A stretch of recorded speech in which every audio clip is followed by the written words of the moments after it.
Hikmetler. Birinci bab. Bu hikmetler Davud padişahının evlatlarından biri boğan Yerusalim padişahının yani hikmet igisinin durdağını sözleridir. Bihuddidir. Hemmisi bihuddidir, deydu hikmet igisi. İnsan, quyoshning ostidagi bu dunyoda qilgan jafoliq ishlaridan o'ziga nima foyda topar? Evlat kelar, evlat ketar. Faqat bu dunyoda qolar. Quyosh chiqib, yana patar. Chiqqan makoniga yana qaytishga aldirar. Shimoldan chiqqan shamol janubga ketar. U yana janubdan shimolga ketar.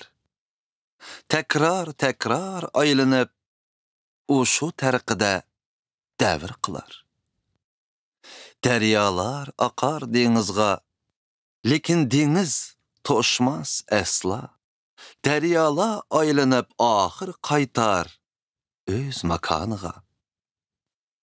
Hamma ish insonni charchitar. Bunu tasvirlashga so'zlar ojizlik qilar. İnsanның ko'zlari ko'rganga to'ymas. Quloqlari anglaganga qanoat qilmas. Qaytilinar burunqi ishlar, qayt qilinib bo'lgan ishlar. Şunu yo'qtur quyoshning ostidagi bu dunyoda yeniliklar. İnsan qandaq bir narsani qaranglar bu yenilikku deb aytalar.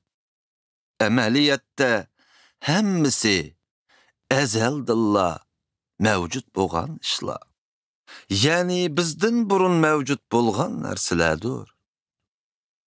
Hech kim eslamas o'tmishni, kelgusidimu keyingilar hech nimani eslamas. Hikmet igisi men Yerusalimda İsrailiyaning padişahı edim.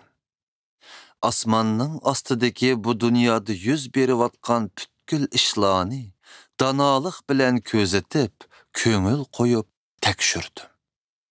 Xulosalasam, Xudo insonga shu qadar ig'ir jafoliq ishlarni yuklagan ekan.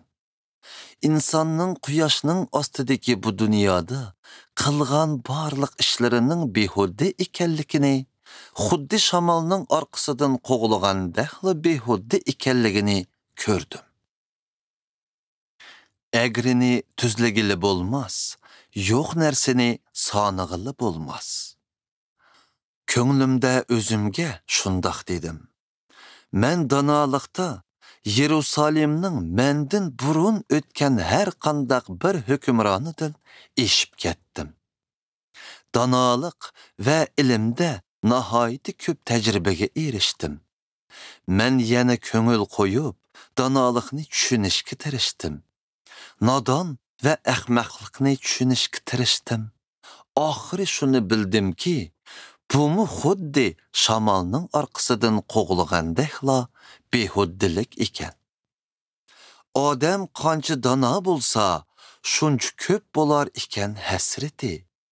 Bilimi qancha ko'p bo'lsa, shuncha ko'p bo'lar ekan qayg'usi.